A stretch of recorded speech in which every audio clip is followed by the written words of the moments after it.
Le temps de vous présenter nos invités. Avec nous, donc, Pierre-Antoine Pressigou. Bonjour Pierre-Antoine. Bonjour. Vous êtes chargé de recherche en agroécologie à INRAE, à Versailles-Saclay. Est-ce que vous pouvez nous expliquer un petit peu ce que vous faites?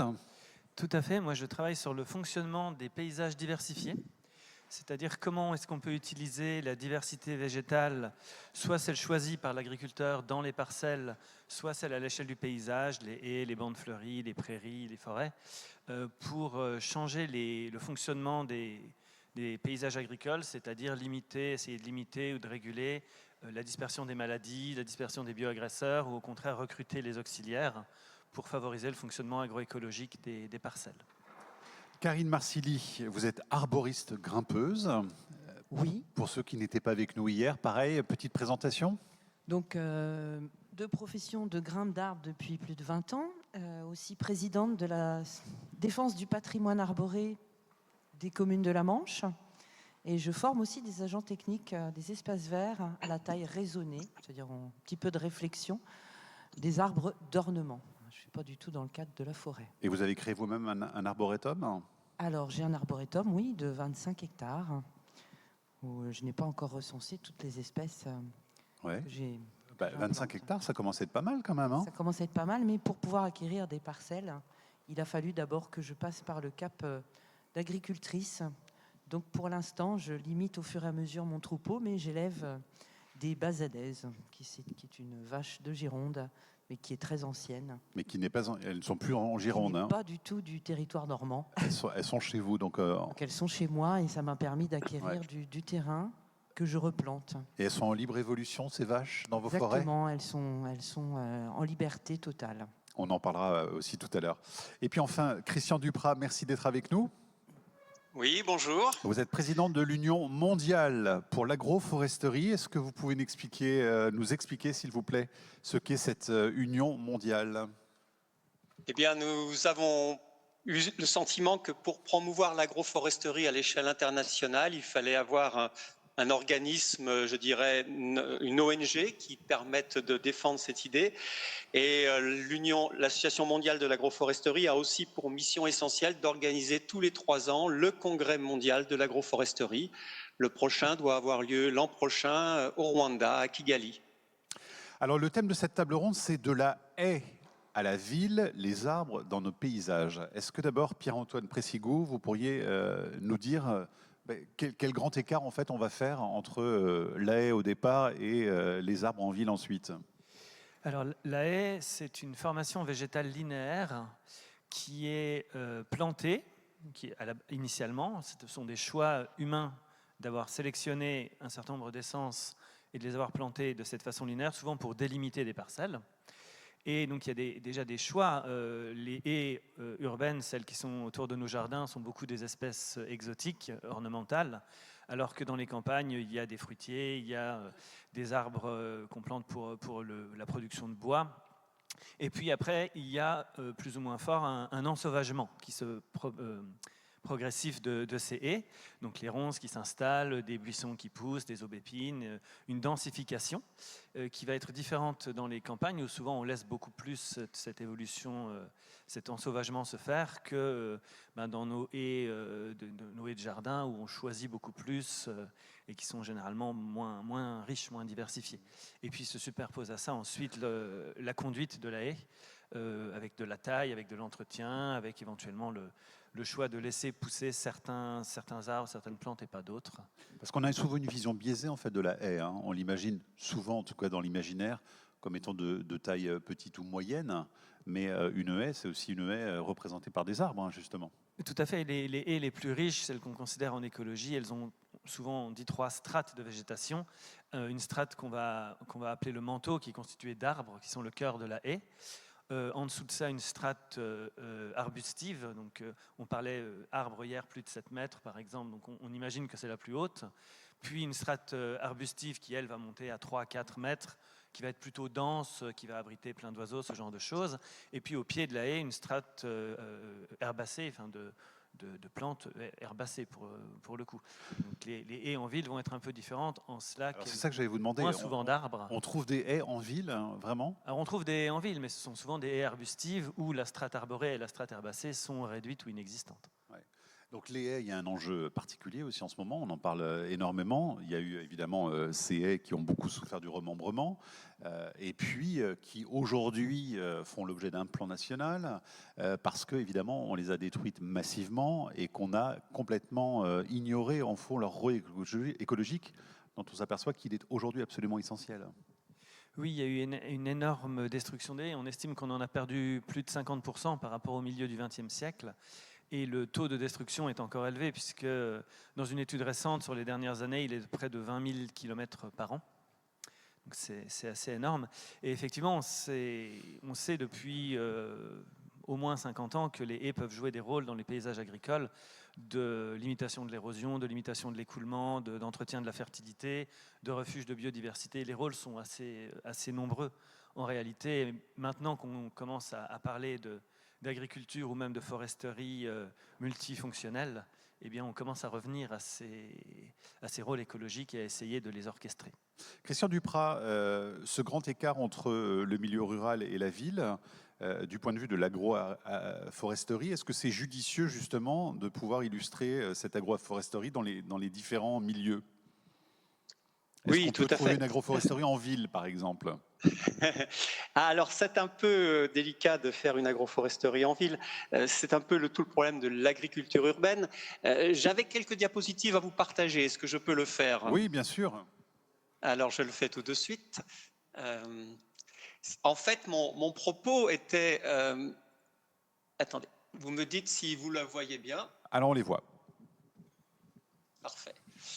Donc, mon propos était de vous sensibiliser aux arbres qui sont hors de la forêt de manière générale, c'est-à-dire en ville bien entendu, mais également à la campagne, parce que ces arbres, ils ont des particularités qui sont un peu sous-estimées. Alors il y a les haies, bien entendu, vous avez des images de haies ici à l'écran, qui sont un des éléments majeurs du paysage, et la chose qui moi m'a toujours fasciné, c'est que l'arbre hors de la forêt est toujours un arbre façonné par l'homme, pardon. Vous ne verrez jamais hors de la forêt un arbre qui a un port totalement naturel.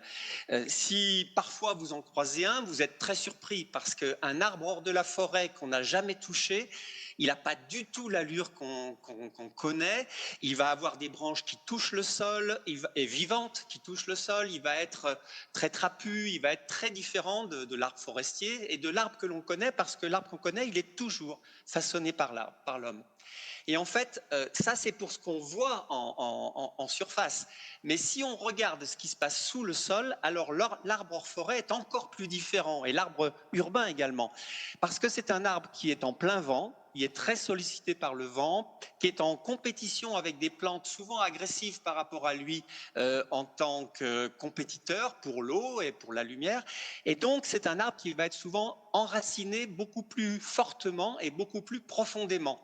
Les systèmes racinaires des arbres hors forêt sont proportionnellement beaucoup plus importants que les systèmes racinaires des arbres forestiers. Et c'est ce que j'illustre ici avec des profils d'enracinement de noyers dans des expériences d'agroforesterie à droite et de plantations forestières de noyers purs à gauche. Vous voyez que les racines des arbres sont beaucoup plus profondes et beaucoup plus développées en profondeur. Et alors moi, quand on me parle des arbres hors forêt, j'aime beaucoup rappeler une chose qui est très importante, c'est quelle est l'origine de la fertilité de nos sols agricoles? Eh bien, tous nos sols agricoles étaient des sols forestiers. Ils ont tous été obtenus à partir du défrichement. Et quand on fait de la datation de la matière organique de nos sols agricoles, on se rend compte que plus de 50% de cette matière organique a plus de 1500 ans. Donc elle date finalement d'une époque forestière, de l'époque des grands défrichements, d'avant les défrichements. Et donc tout l'enjeu aujourd'hui de l'agriculture, c'est d'entretenir cette fertilité. Et c'est là que l'arbre peut aussi servir d'un outil très important pour l'agriculture, pour entretenir la fertilité des sols. Et il y a un aspect qui est vraiment intéressant, c'est que lorsque vous comparez des paysages, et on a parfois des images, comme ici, ces images d'un village qui est à la frontière suisse, en 1999 et en 1941, vous voyez que même dans la campagne, le nombre d'arbres a considérablement diminué et que les arbres étaient associés au système de production agricole très fortement jusqu'au milieu du XXe siècle. Et c'est pour ça qu'aujourd'hui, nous développons des formes d'agroforesterie très variées pour les zones tempérées. Toutes ces images viennent de France, qui vous permettent d'avoir une idée de ce que peut représenter l'arbre au service de l'agriculture dans plein de contextes différents. Alors, je ne vais pas rentrer dans les détails parce que les bénéfices des arbres hors forêt, ils sont très nombreux. On pourrait les citer. Je ne vais pas le faire là maintenant. Ce sont des services importants. Je vais juste vous faire 3 petits focus très rapides. D'abord, il faut qu'on les valorise, c'est-à-dire qu'on ne sait plus vraiment utiliser les arbres et c'est que les arbres, quand ils sont utilisés, ils deviennent vraiment importants et on les entretient. Donc, ils ont plein de produits qu'il faut retrouver leur usage et les valoriser. Ce sont des supports de biodiversité très importants hors forêt. Ils permettent à énormément de taxons de se développer, de se maintenir, de se reproduire, d'hiverner. Donc ça, c'est très important. Et l'état de l'agroforesterie en France aujourd'hui, eh bien, vous avez ici des estimations entre 2008, 2017 et aujourd'hui. Les agroforesteries traditionnelles sont à peu près stables. C'est les prés-vergers, les noyeraies agroforestières, les peupleraies associées, des vergers maraîchers associés, etc. Mais il y a des plantations modernes d'agroforesterie qui ont été mises en place progressivement. Vous voyez, 2100 hectares en 2008, 5002 en 2017, plus de 20 000 aujourd'hui. Donc ça progresse lentement. Les haies, on vient d'en parler, elles sont soit stabilisées, soit en régression, mais on espère qu'elles vont repartir. Et je voudrais faire un tout petit point d'actualité, parce qu'il faut quand même en parler. Le gouvernement précédent avait mis en place un pacte en faveur de la haie, qui était assez volontariste, bien doté financièrement. Sa dotation financière était tombée des 2/3 dans le projet de loi de finances 2025, qui a été censuré il y a 2 jours. Donc, on est sur l'incertitude, sur le soutien des pouvoirs publics par rapport à ça. Voilà. Et donc, je pourrais revenir plus tard sur l'aspect de monétariser les services de l'arbre hors forêt, parce que c'est quelque chose qui peut être très important pour la suite. Pierre-Antoine Pressigou, il y a un enjeu majeur autour des haies aujourd'hui, on le disait tout à l'heure. Comment on peut favoriser justement et convaincre au fond de leur intérêt? Ah, ça, c'est une question qui n'est pas facile. La première des choses, c'est de connaître. On a 50 ans de recherche écologique sur les haies, sur l'arbre hors forêt. En général, on commence à savoir de plus en plus de choses. Et je pense que ça va passer beaucoup par le fait qu'il va y avoir peut-être plus des pionniers à cette époque, mais des exploitations qui utilisent ces techniques, qui utilisent ces habitats semi-naturels et qui en parlent autour d'eux. Ça va passer beaucoup, je pense, par les discussions entre pairs au sein des agriculteurs. Entre pairs, hein. Oui, entre eux, dans leurs discussions. Les agriculteurs discutent beaucoup entre eux de leurs pratiques, de ce qui marche, de ce qui ne marche pas, et c'est souvent par là que passe l'information. Peut-être plus maintenant que par les chambres d'agriculture, qui ont aussi un rôle à jouer de toute façon dans ces sensibilisations. Mais si on regarde l'expérience qu'on a de l'agriculture biologique, qui s'est beaucoup répandue de proche en proche par discussion et observation que les choses peuvent marcher, il est probable que ces questions de réimplantation de haies, ou ça fasse un peu pareil. Karine Marsili, sur le terrain, ce sont des discussions que vous avez beaucoup d'ailleurs avec les gens que vous rencontrez. Il y a une demande particulière, un intérêt sur ces questions. Et puis on parlera aussi de l'aspect rural et ville, parce que ça m'intéresse aussi de vous entendre. Alors, étant donné que je suis aussi dans de l'élevage en biologique, j'ai acheté ces terres pour sauver les haies traditionnelles qui existaient. Ça a été compliqué parce que l'élevage en bio n'est pas la priorité dans notre département. C'était plutôt la production laitière pour la Chine. Mais j'ai réussi quand même à avoir la SAFER avec moi, dans le sens où c'était vraiment élever de la viande de qualité. C'est-à-dire que je nourris mes bêtes avec des coupes de branches que je peux faire dans mon métier d'élagueur à des moments précis, parce que ça permettait d'alimenter les animaux avec un fourrage très riche en minéraux ou avec une diversité qu'on n'a plus dans les herbages. Donc ça permet aussi de nourrir les bêtes dans des périodes où l'herbe ne pousse pas, ce qui nous arrive même en Normandie. il y a quelques années, il y a 3-4 ans, on n'avait plus du tout de pousses d'herbe. Donc la taille des arbres permettait de repréciser au monde agricole que l'arbre avait un grand intérêt dans la préservation et de l'érosion du terrain, la protection des animaux par les arbres et la qualité nutritive que pouvaient amener ces Alors arbres. expliquez-nous, parce qu'on a du mal à imaginer des vaches en train de manger, par exemple, des branches d'arbres. Eh bien, alors détrompez-vous, elles adorent ça. Ouais. Alors c'est pour ça que les miennes vivent en liberté, d'ailleurs, au milieu de mes haies. Alors je réimplante toutes les haies qui existaient en 47 par rapport aux photos aériennes et aussi parce Ah oui, qu'on- vous avez réussi à retrouver les cadastres et... C'est pas trop compliqué, la décomposition des racines des arbres se voit bien, donc ça fait des micro-sillons et en plus ça permet de réalimenter en eau plus facilement les replantations aux mêmes endroits de haies. Donc après c'est la sélection des arbres selon ce que l'on veut en faire comme... Ouais. Et est-ce que vos clients sont très demandeurs justement sur une façon de repenser leur paysage, leur forêt, en vous demandant aussi de l'aide peut-être pour favoriser l'émergence de haies Alors, je suis dans la haie dans le monde agricole, mais je suis dans le monde agricole depuis peu de temps par rapport au monde de l'élagage. Donc, j'ai beaucoup plus de compétences dans l'arbre d'ornement.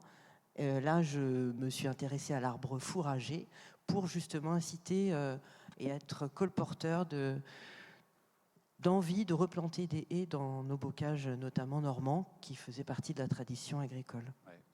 Pierre-Antoine, on peut peut-être parler aussi, parce qu'on parle des haies en général, mais les haies sont plus ou moins jeunes, elles ont plus ou moins de vie, de passé, et ça joue aussi énormément sur les services, je le mets entre guillemets, qu'elles peuvent rendre. Oui, absolument. Du fait de ce processus d'ensauvagement progressif des haies, une haie mature, c'est un peu comme une forêt mature, elle a à peu près 200 ans. Donc il faut 200 ans pour le temps que aux plantations humaines succèdent ces buissons qui vont venir densifier la haie, qui interceptent. Donc les oiseaux ont un grand rôle parce que ce sont eux qui amènent les fruits dont les graines vont germer et faire densifier cette strate arbustive, puis qui va couper le vent, qui va même recruter les fruits portés par le vent des frênes, des érables, ce genre de choses, qui vont grandir et puis qui vont finir par devenir sénescents, créer du bois mort. Donc tout ça, ça prend du temps, ça prend à peu près 200 ans. Et c'est clairement dans les haies les plus riches d'un point de vue structural qu'on va trouver le plus de diversité biologique. Donc ne serait-ce que pour la biodiversité, ce sont les haies anciennes qui sont les plus riches et les plus importantes. On peut imaginer aussi que pour ceux des services qui passent par la biodiversité, ce n'est pas le cas de tous, eh bien, tout cela vont être favorisés par des haies anciennes. Donc au final, on a un plan en faveur de la haie là, qui était très bien doté et dont on espère qu'il va continuer, mais qui prévoyait la plantation d'ici 2030 de 50 km de haies, là où on en détruit 20 000 par an. Ouais. Donc c'est mieux c'est bien déjà. Mais il vaudrait mieux préserver plutôt que de replanter alors. Il faudrait aussi accompagner ce plan d'une protection, d'une évaluation peut-être de la... Alors qualité, c'est un gros mot, parce que comment on définit ça, mais de la patrimonialité de ces haies, en mettant un accent peut-être sur la protection de ces haies anciennes qui en plus, souvent dans certaines régions, contiennent des vestiges qui ont été cachés dans des époques anciennes par l'implantation de cette haie, de haies qui sont beaucoup plus récentes et dont la destruction serait finalement peut-être moins préjudiciable. Christian Duprat, quel service ça peut rendre justement une haie ? Oh, ça peut en rendre beaucoup et on a justement une étude très récente là, qui vient d'être sortie sur les bénéfices financiers qu'apporte une haie en termes de brisement sur par exemple des cultures de céréales. Et là, on a été assez surpris de se constater que des haies brisements peuvent rapporter jusqu'à entre 300 et 800 euros par kilomètre de haie et par an à l'agriculteur qui cultive les céréales, par l'effet indirect sur les cultures. Donc ça veut dire qu'il y a une protection. On a aussi... Oui, c'est ça. On a une protection contre le vent, donc ce sont des haies qui réduisent l'évapotranspiration, qui protègent les cultures contre les excès d'évaporation et qui ont donc des effets très favorables sur les cultures. Mais après, il y a un autre effet majeur aujourd'hui dont on discute et qui est très d'actualité, c'est la séquestration de carbone. Et là, on est en train de mettre en place un label bas carbone sur les haies, enfin lui qui est en place depuis 3 ans, et un autre label bas carbone sur les arbres ruraux, en plus des haies, les arbres dans les parcelles. Et ce sont du carbone qui va pouvoir être monétisé par les agriculteurs et qui va donc redonner un intérêt économique aux arbres hors forêt et aux haies, qui nous paraît important parce que ce qui est très difficile en agroforesterie, c'est que quand vous plantez un arbre, il vous faut attendre très longtemps pour qu'il donne tous ses bénéfices. Et en général, il faut attendre plus d'une génération d'agriculteurs. Donc c'est très compliqué de relancer la transition vers l'agroforesterie. Quand on peut monétariser les services rendus par l'arbre, soit en vendant ses produits, des fruits, de l'écorce, etc., ou du fourrage, comme l'a dit l'intervenante, soit en monétarisant le carbone qu'il séquestre, soit les effets indirects sur les cultures, là on peut convaincre. Quel autre service, Christian Duprat, ça peut rendre? Parce qu'on peut peut-être évoquer aussi la biodiversité générée par ces haies aussi. Tout à fait. Alors là, on est dans un monde tout à fait différent. Moi, je me rappelle avoir visité une exploitation agricole en Hollande il y a une vingtaine d'années. L'agriculteur était très fier. Il avait 200 hectares. Il avait un seul arbre. Et quand on voyait son arbre au milieu de la plaine, tout le monde allait vers l'arbre, évidemment. C'était l'aimant qui attirait tout le monde. Donc on est tous allés vers l'arbre. Et sous cet arbre, un bel arbre, un grand arbre, le seul arbre de ces 200 hectares, il y avait toute la biodiversité de sa ferme, en gros. L'ensemble de la ferme était un désert d'un point de vue de biodiversité. Et sous l'arbre, il y avait un terrier de blaireaux, il y avait des oiseaux dans l'arbre, il y avait énormément de choses autour. Et ça montrait bien que si vous ne faites que de l'agriculture intensive sans aucun élément naturel dans le paysage, vous êtes dans une très grande difficulté. Est-ce que vous avez réussi à le convaincre d'en planter d'autres, des arbres, cet agriculteur? Absolument. Aujourd'hui, il a beaucoup d'agroforesterie intraparcellaire. C'était un de nos premiers partenaires dans le projet européen que nous avons lancé sur l'agroforesterie en 2000. Vous êtes retourné sur place, du coup, pour voir le changement? Ah ben moi non, mais maintenant on a plein de collègues à Wageningen, enfin qui suivent le développement de l'agroforesterie en Hollande, pays extrêmement peu boisé et où planter des arbres dans les parcelles agricoles fait beaucoup d'impact. Pierre-Antoine Pressigou, pour compléter peut-être sur le rôle des services rendus par les haies? Surtout sur la biodiversité ou plus généralement? Plus généralement, comme vous voulez. Sur la biodiversité rapidement, c'est comme, encore une fois, cet ensauvagement progressif, il crée beaucoup d'hétérogénéité au sein de la haie entre ces trois strates de végétation, beaucoup d'ombrage, beaucoup de plantes différentes qui créent beaucoup de micro-habitats. Et ces micro-habitats peuvent être, dans la logique, une des logiques qu'on disait tout à l'heure, une niche, une espèce, colonisée par différentes espèces. Donc ça explique que la haie, au final, puisse être aussi importante pour la biodiversité, c'est par la multiplicité, la multitude des micro-habitats qui la constituent. On a évidemment mentionné le stockage de carbone, pour ça les haies, les arbres hors forêt peuvent être très importants. Notamment, il y a aussi, les haies changent beaucoup localement le cycle de l'eau. Les racines, l'enracinement très profond que mentionnait Christian tout à l'heure permet une infiltration davantage en profondeur de l'eau dont le ruissellement est arrêté. Donc elle peut pénétrer davantage en profondeur. Si vous avez une nappe qui n'est pas trop profonde, elle peut donc être plus facilement réalimentée. Il y a également donc, la haie physiquement bloque l'écoulement, spécialement quand il y a des pentes.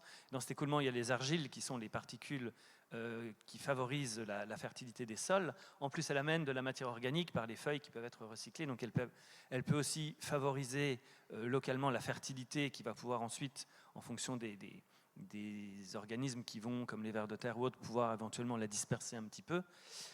Et puis elle réalise également, par cet enracinement profond, une sorte de filet de capture des nitrates, par exemple.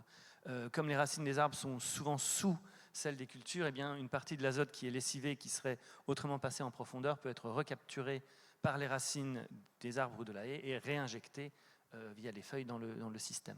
Pourquoi il y a tant de conflits autour des haies, de la part de certains agriculteurs en tout cas? Comment vous expliquez ça? Déjà parce que Alors même qu'on voit tous ces services possibles quand même qui sont assez Oui, mais il n'y a intéressants. pas que des services. Il y a aussi ce qu'on appelle des disservices ou des services négatifs qui sont possibles. Déjà parce que donc, l'agriculture moderne implique du matériel, du gros matériel qui doit pouvoir passer partout. et les arbres ayant tendance à pousser, et pas comme forcément on voudrait, des fois, ça peut abîmer le matériel, ça peut tomber sur un hangar en cas de tempête, ce genre de choses. Et puis c'est aussi du temps et de l'argent, d'entretien, parce qu'il faut entretenir ces haies. Et les agriculteurs ont des fois rechigné un peu à entretenir certaines haies parce qu'ils ont autre chose à faire, et que déjà leur activité est tellement compliquée qu'ils le voient comme une contrainte supplémentaire. Les haies s'appliquent mieux à des petites parcelles? Alors je ne sais pas si elles s'appliquent mieux à des petites parcelles. En tout cas, vous laissez entendre que pour la monoculture, en tout cas pour les grands champs qui ont besoin d'espace pour les machines, c'est plus compliqué d'avoir des haies qui viennent obstruer en fait ces... Disons que l'agriculture qu'on appelle conventionnelle n'a pas été construite avec cet élément de la haie comme faisant vraiment partie de ces paysages agricoles. On a cherché plutôt à les éliminer qu'autre chose. Donc c'est plutôt une non-adéquation alors que maintenant on redécouvre, c'est pas le bon terme, mais on va vers une agriculture qui utilise davantage qui est consciente de ses bénéfices. Mais une autre raison, c'est aussi que les haies qui nous restent, la plupart ont, alors dans le nord de la France, plutôt 150 ans, elles sont plantées au milieu du 19e siècle, elles n'ont pas été plantées pour les mêmes raisons que ce pourquoi on voudrait les utiliser aujourd'hui. Ce qui constitue quelque part une sorte de conflit d'usage entre ces haies où à l'époque il y avait beaucoup d'élevage, de petites parcelles étaient nécessaires pour l'abri du bétail ou même le nourrir. C'est plus des choses qui étaient valorisées. Et les haies maintenant, on leur demande beaucoup d'autres choses, le stockage de carbone. Je veux dire, comment est-ce qu'on calibre une haie pour qu'elle stocke mieux du carbone? C'est encore une grande question. Donc, c'est ce décalage entre pourquoi les haies ont été plantées, à quoi elles servent et à quoi est-ce qu'on voudrait qu'elles servent, ça crée nécessairement des tensions. Karine Marsili. Alors moi, étant issue du monde agricole aujourd'hui, alors je m'éloigne un peu du rôle de la haie, mais malheureusement, les agriculteurs sont soumis aux directives de la PAC. Et c'est en fait, finalement, ces demandes d'organisation de qu'est-ce que nous faisons de nos parcelles qui incitent les agriculteurs à abattre leurs haies, parce que souvent, ils sont considérés comme une zone d'ombrage qui pénalise la rentabilité céréalière. Et il faut admettre qu'au voisinage d'une haie, il y a potentiellement une compétition avec la culture. Mais oui, mais on oublie ce qui se passe après, c'est-à-dire qu'on oublie de nourrir le sol, du coup, et la rentabilité n'est plus la même au bout de quelques années. Christian Duprat, l'agroécologie, l'agroforesterie, qu'est-ce que ça veut dire en fait exactement, pour qu'on comprenne bien le principe? Ça veut dire qu'au lieu de s'appuyer sur des intrants, on va s'appuyer sur des processus naturels. On va recycler, on va boucler beaucoup plus les cycles, on va perdre moins d'azote, on va mieux utiliser la lumière du soleil, on va mieux utiliser l'eau disponible. Et c'est ça qui permet de s'affranchir, d'avoir une agriculture ou une production très dépendante des transferts de fertilité ou des inputs de fertilité à base de pétrochimie essentiellement. Donc c'est ça l'objectif de l'agroécologie, c'est d'utiliser des processus naturels pour produire avec moins d'intrants. Et donc il y a des avantages économiques évidents dans cette pratique? Des avantages économiques, ça dépend tout du contexte. Quand vous êtes sur des marchés dominés par des productions qui ne sont pas conventionnelles, chimiques, qui ne sont pas soumises à des contraintes réglementaires, c'est très difficile d'être compétiteur en agroécologie par rapport à ça. Le problème de l'agriculture conventionnelle, c'est qu'elle abîme le potentiel de production du sol et donc elle va à long terme ne pas pouvoir durer. La transition vers l'agroécologie est indispensable, sinon on ira dans le mur. Mais on y va lentement et c'est ça qui fait que l'agriculture industrielle a encore de beaux jours devant elle. En tout cas, il y a tout un travail dans le fait de convaincre en tout cas une grande partie des agriculteurs de pouvoir passer à ce modèle-là. Hein. C'est quand même pas gagné. Oui, alors je vais vous partager une image qui va vous donner un peu d'espoir, j'espère. Est-ce que vous avez cette image à l'écran? On la voit. Donc c'est des photos qui viennent du Sahel. Et il y a de bonnes nouvelles qui arrivent du Sahel depuis une vingtaine d'années. Vous voyez à gauche, on est au Niger. Est-ce que vous l'avez en plein écran? Parce que je ne sais pas si... Mais on la voit Voilà, très bien vous parce l'avez en qu'on a plein des écran. grands écrans, donc oui, oui. D'accord, c'est parfait. Alors là, vous avez des photos aériennes de la même zone. Vous reconnaissez l'Oued, la rivière, au Niger, entre 1975 et 2003. Et le grand événement entre ces deux périodes, c'est le retour des arbres dans le paysage rural. Et si j'avais une photo de 2024 de la même zone, vous seriez épaté, car ça s'est poursuivi, ça s'est même amplifié. Et en fait, qu'est-ce qui a fait que les agriculteurs ont fait revenir les arbres dans le paysage, dans cette zone-là? Eh bien, c'est quelque chose d'extrêmement important. Ils ont repris le pouvoir sur les arbres. C'est-à-dire que précédemment, les arbres étaient une propriété d'État et les agriculteurs n'avaient plus le droit d'y toucher à partir du moment où il y avait un arbre dans leur champ. On a changé ça, on leur a redonné le contrôle, la propriété finalement de l'arbre, et à partir du moment où l'arbre redevient privé, d'une certaine manière, il redevient géré et protégé. Et c'est ça qui était à l'origine d'une grande partie des destructions d'arbres dans les systèmes traditionnels agricoles en Afrique, mais aussi dans plein de régions du monde. Et donc là, je voudrais juste insister sur un point, c'est qu'actuellement, par exemple, la dynamique agroforestière est très positive au Sahel, avec beaucoup de retours d'arbres, parce que les agriculteurs ont repris les arbres leur appartiennent et ils peuvent les gérer, les utiliser, y compris les couper. Dès le jour où vous interdisez aux agriculteurs de couper leurs arbres, ils n'en planteront plus jamais. Donc c'est très important de voir ça. Et je voulais insister sur cet aspect de sécurité juridique par rapport à l'arbre. En général, l'arbre public dans un espace privé est absolument destiné à être massacré. Donc on a un problème d'approche de l'arbre et du droit autour de l'arbre qui est très important pour ça. Et qu'est-ce que ça a eu comme effet pour ces paysans nigériens de pouvoir avoir plus d'arbres sur leurs terres? C'est très important parce qu'on a des effets sur la fertilité des sols, sur la protection bioclimatique, sur les animaux qui sont très importants. On connaît très bien, par exemple, que sous le Federbia albida, qui est l'acacia albida qu'on a présenté autrefois, qui est un arbre assez extraordinaire, les céréales ont un meilleur rendement sous l'arbre, à proximité de l'arbre, que loin de l'arbre. Donc c'est une manière de mieux produire et surtout de protéger les sols contre l'érosion et de leur redonner de la fertilité. Pierre-Antoine, vous voulez rebondir sur ces images? Effectivement, ça apporte de l'espoir, c'est super. Je pense qu'il y a autre chose aussi qui est la question du rapport au vivant et qui ne concerne pas seulement les agriculteurs mais aussi un peu nous toutes et nous tous. C'est que nous avons pour beaucoup appris un rapport au vivant qui est un rapport d'exploitation. Et je pense que les présentations précédentes l'ont bien illustré. Peut-être qu'en changeant de perspective sur le fait que, par exemple, dans un système agroécologique, on ne va pas détruire complètement ce qu'on appelle les bioagresseurs, mais accepter qu'ils soient présents à des abondances qui nous permettent, nous, tout de même, de satisfaire nos besoins, c'est un changement de vision du monde. On accepte que des formes de diversité que nous jugions jusque-là nuisibles soient présentes et leur place. Et c'est comme ça aussi qu'on va transformer nos systèmes agricoles et nos systèmes urbains en changeant notre vision de la biodiversité, en la considérant pas uniquement comme quelque chose à exploiter. Christian Duprat, est-ce que l'agroforesterie pourrait également inspirer la mise en place de nouveaux espaces urbains? En tout cas, est-ce qu'elle a, je vous ai un peu posé la question rapidement tout à l'heure, mais est-ce qu'elle a sa place en ville en fait? Alors, je ne suis pas aussi persuadé que ça. L'agroforesterie, c'est vraiment un système de production agricole, donc production agricole de masse qui permet de nourrir notre population.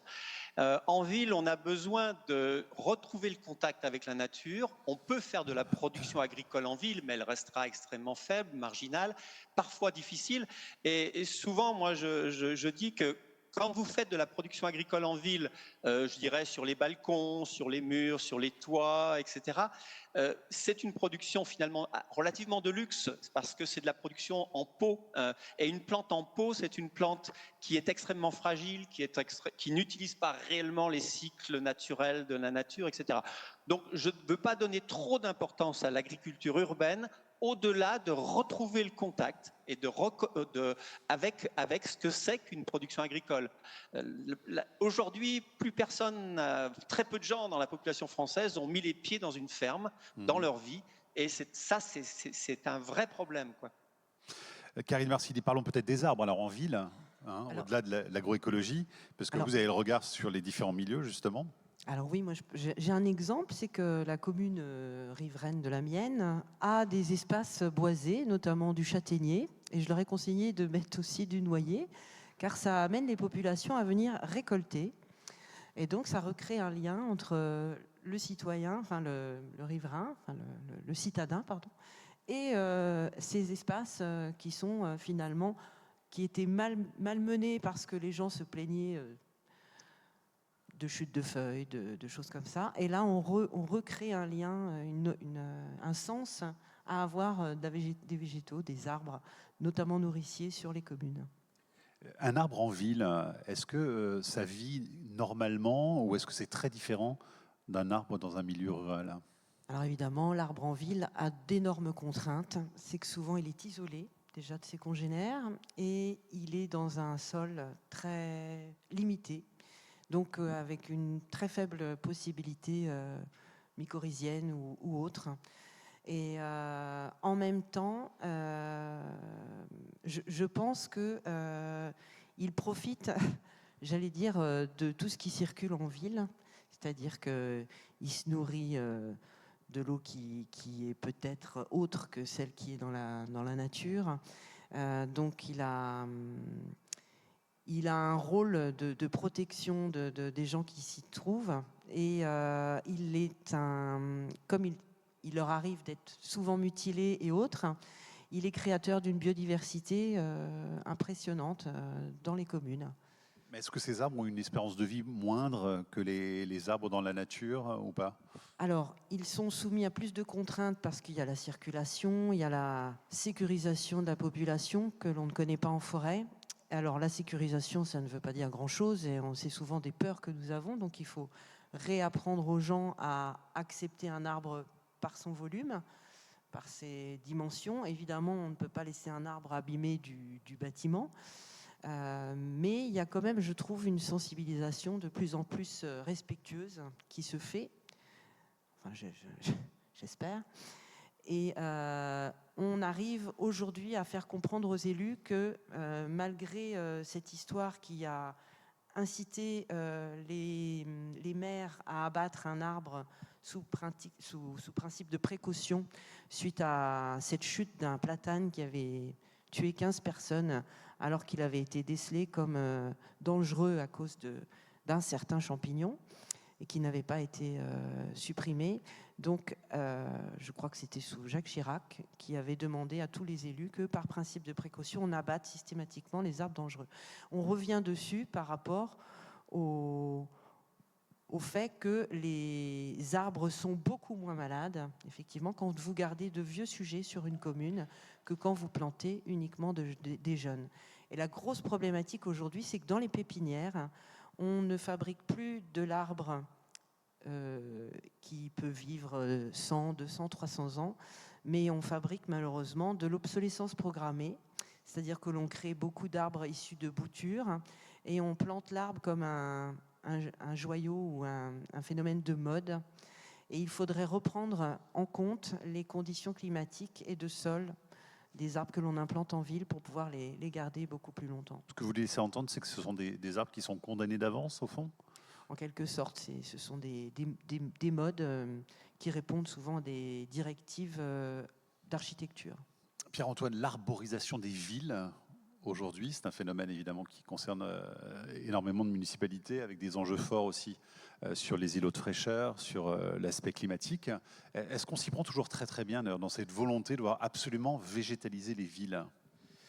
Alors, je ne sais pas si on s'y prend toujours très bien, mais c'est clair que c'est un enjeu urgent et important. Moi, j'habite Paris, donc c'est l'îlot de chaleur urbain, on connaît bien ça.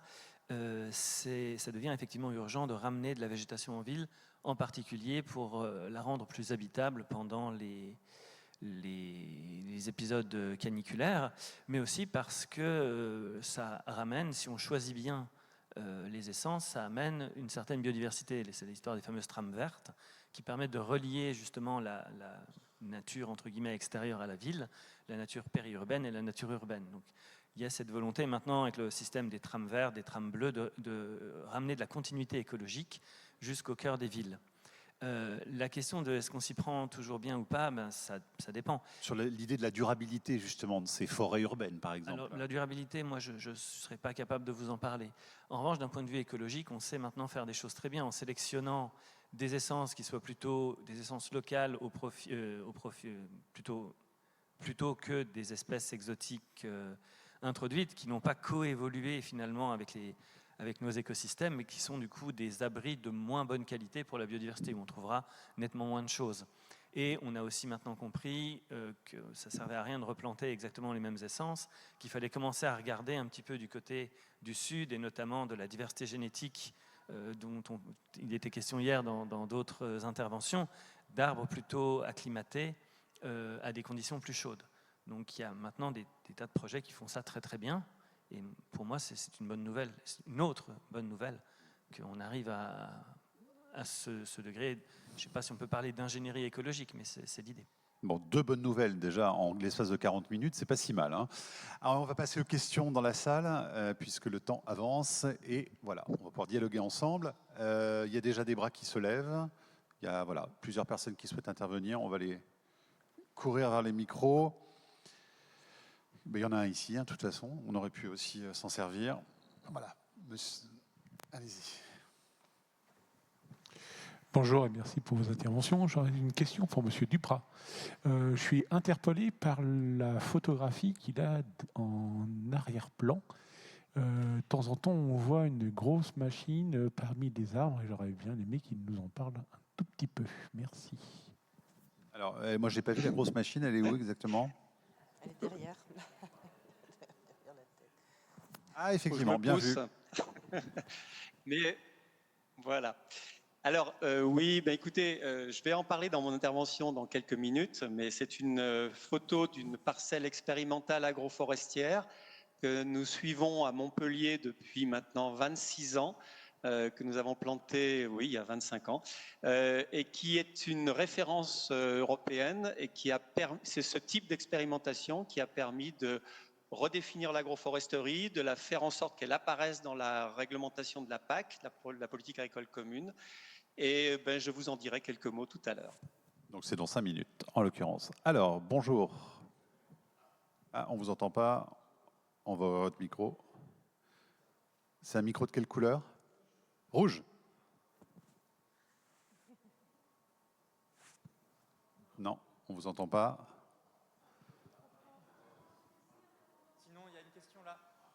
Alors, sinon, il y a une question ici. Oui, bonjour. J'avais une question concernant l'entretien de ces haies aux abords des villes ou même dans les champs. De mon expérience de promeneuse, je constate souvent qu'on taille très bas ces fameuses haies, généralement au cordeau d'ailleurs, et parfois pas très proprement. Je voulais savoir si finalement il y avait une utilité à les couper de manière si régulière. Alors, je dirais non. Il n'y a pas d'utilité dans le sens où, à moins que l'on ait envie de produire donc justement du fourrage pour nourrir des animaux, mais en dehors du fait de tailler pour ne pas que ça jette les engins qui circulent, non, il n'y a aucun intérêt de tailler la haie. Autre question. Oui, ça y est, j'ai un micro qui marche. C'était par rapport à ce que vous disiez, notamment ce que disait M. Dupras par rapport à l'importance de l'arbre en ville. Je crois que c'est très important qu'il y ait des arbres en ville, mais je crois aussi que l'importance de l'arbre en ville, c'est aussi d'y faire participer les citoyens. Parce que si on laisse les arbres uniquement à des professionnels qui sont rémunérés par ça, qui ont fait des études et qui sachent, nous éloignons toujours de plus en plus les citoyens de la vie et du vivant. Donc qu'il y ait des cultures, des possibilités de cultiver au pied des immeubles, je pense que ça, c'est fondamental également. Donc je pense que si les arbres en ville, on les confie uniquement il faut les confier aux citoyens, de façon à ce que les citoyens aient contact avec la beauté, avec ce que c'est que le vivant,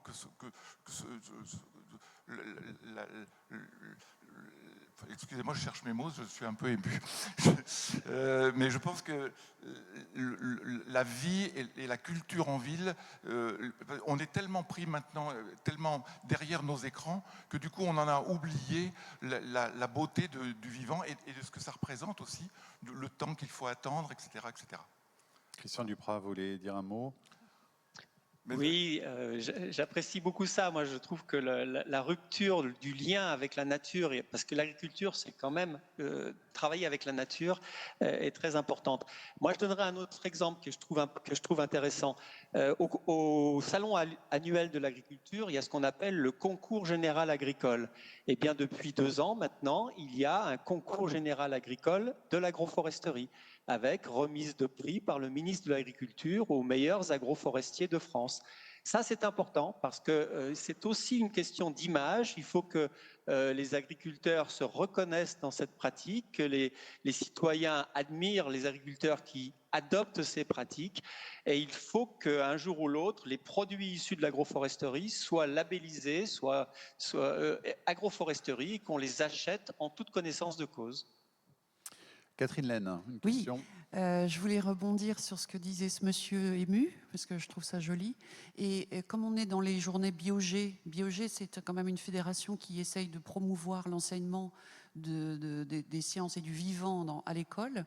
Il y a des tas de projets avec l'éducation nationale où on plante des haies dans les écoles. Et donc, par exemple, nous en Auvergne, la Maison pour la Science en Auvergne, dont je suis la directrice, a monté tout un projet qui s'appelle 1, 2, 3 plantes haies, HAIE, dans lequel ce sont les élèves qui designent leurs haies champêtres.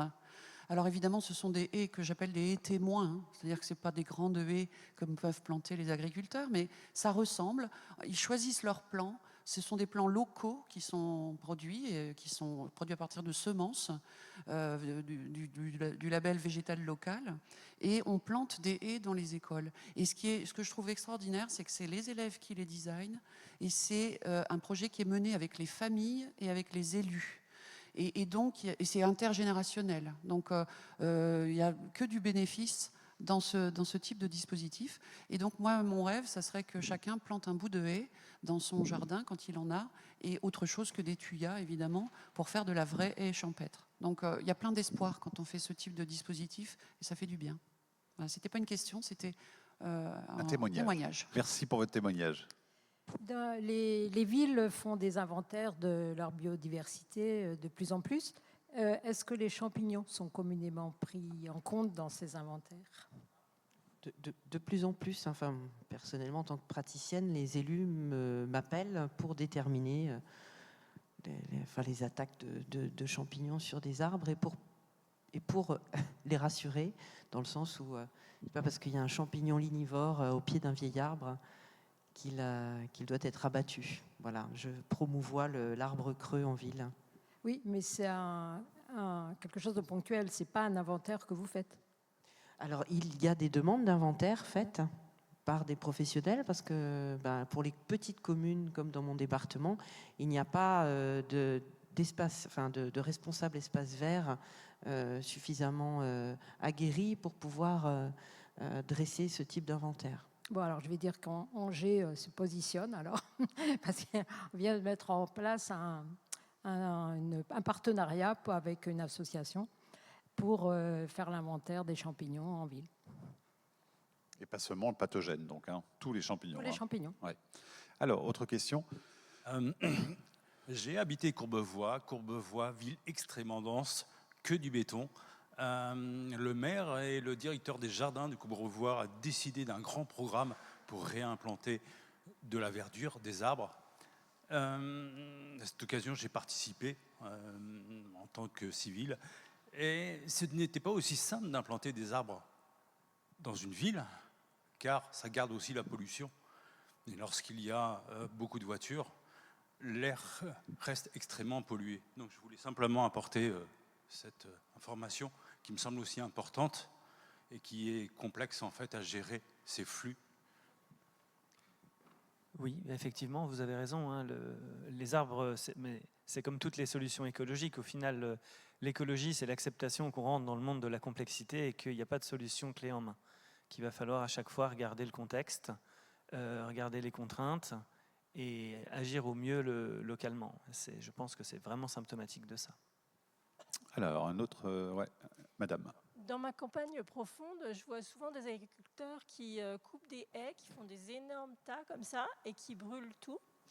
Et moi, je me dis, pourquoi n'y a-t-il pas de partenariat avec des élagueurs professionnels qui circuleraient régulièrement dans les communes et qui viendraient récupérer toute cette biomasse pour l'utiliser, je ne sais pas, dans des chaudières à bois, puisque par exemple au Havre, il y en a une.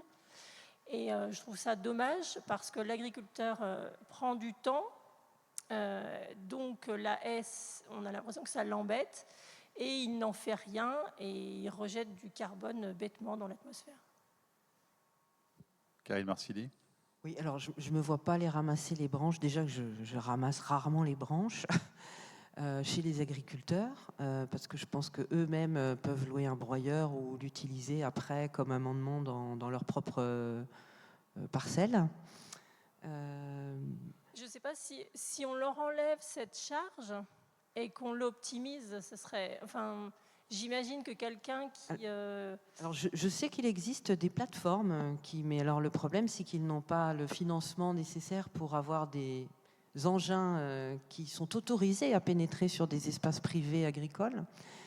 Bon, je pense que les agriculteurs laisseraient volontiers, une fois que les terrains sont fauchés ou récoltés, cette possibilité d'entrée, mais il existe quand même certaines communes qui créent ou des associations qui récoltent le bois pour alimenter des grosses chaudières à bois. Ça existe. Allez, une dernière question, oui, avant de passer à la dernière présentation. Oui. Bonjour. Bonjour. En fait, c'était par rapport à ce qui a été dit sur le particulier, sur les citoyens. On a évoqué le fait de mettre des arbres fruitiers en ville pour mettre en contact aussi avec la nature. Il faut aussi penser que le public doit savoir en fait dans quelle mesure il est en capacité de pouvoir cueillir ce qui va produire cet arbre, etc. Parce qu'il va y avoir aussi des barrières au niveau du public pour pouvoir utiliser les arbres. Et je pensais aussi aux aides-jardins partout dans la France. Il va y avoir beaucoup de particuliers qui vont détruire, on parlait de la destruction des haies par le remembrement, donc à l'époque par les agriculteurs. Il y a aussi le démembrement, c'est pas tout à fait ça, mais les jardins, comment les particuliers vont enlever alors des tuyas ou autres, mais effectivement des haies qui vont disparaître au profit du minéral.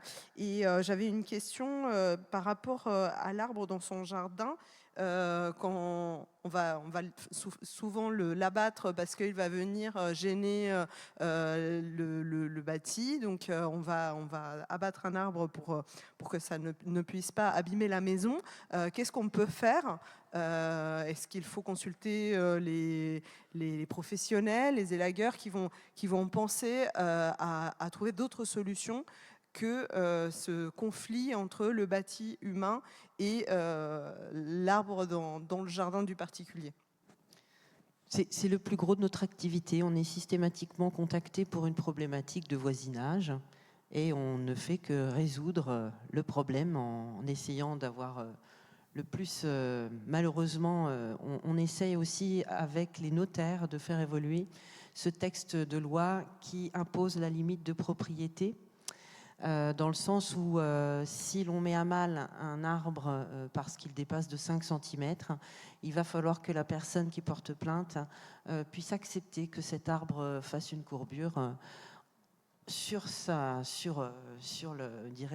comme je dirais au zénith, sur cette ombre projetée par l'arbre sur son espace. Mais sinon, on est toujours là, finalement, pour d'abord préserver l'état sanitaire de l'arbre et essayer aussi de régler ces problématiques entre voisinage.